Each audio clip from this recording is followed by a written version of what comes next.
Level up. Hindi kasi na madali. Mula sa umpisa patuloy siya nagpursige. Tinutodo niya ng triple. Mga pagod di na bali. Kinabukasan sa kanya ang importante. Siya nga pala si Diwata, si Diwata. Ang ngalan niya si Diwata, si Diwata. Nagsimula sa maliit na katayuan. Lakas loob, tiwala, hawak na puhunan. Di nagpatibag, di pinanginaan. Ano ang hirap na kanyang kalagayan, hanggang sa makamit niya ang kaginawaan. Kalaunan sa hirap pinanggalingan, biyaya kapalit kanyang pinaghirapan. Ito ang kwentong bida nating taga-Pasay. Dumami na rin ang kanyang mga alalay, pero di nagbago ang pakikibagay. Pakikisama sa tao ang kasiyahan, di matutumbas ang kanyang kabaitan.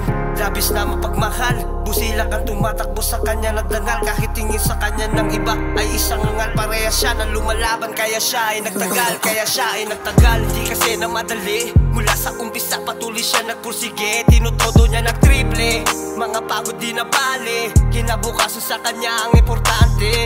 Siya nga pala si Diwata, si Diwata. Ang ngalan niya si Diwata, si Diwata.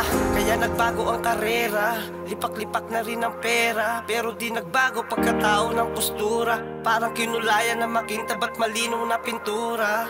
Mataas pero hindi pa nalula, sinipagan at wala rin nakahula.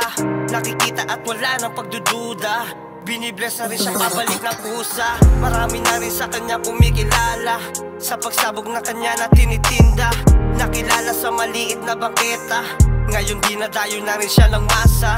Naging ani sa lahat, overloaded sa sangkap. Ang yung parasis na best, busog ka na aalis. Swabe, sulit at deserve, order ka pang isa. Yan ang meron sa kanya na ginagaya ng iba. Di kasi na madali, mula sa umpisa patuloy siya nagpursige. Tinutodo niya ng triple, mga pagod di na bali. Kinabukasan sa kanya ang importante.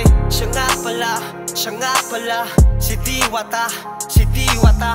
Ang ngalan niya si Diwata, si Diwata. Hindi kasi na madali, mula sa umpisa patuloy siya nagpursige. Tinutodo niya ng triple, mga pagod di na bali. Kinabukasan sa kanya ang importante. Siya nga pala si Diwata, si Diwata. Ang ngalan niya si Diwata, si Diwata.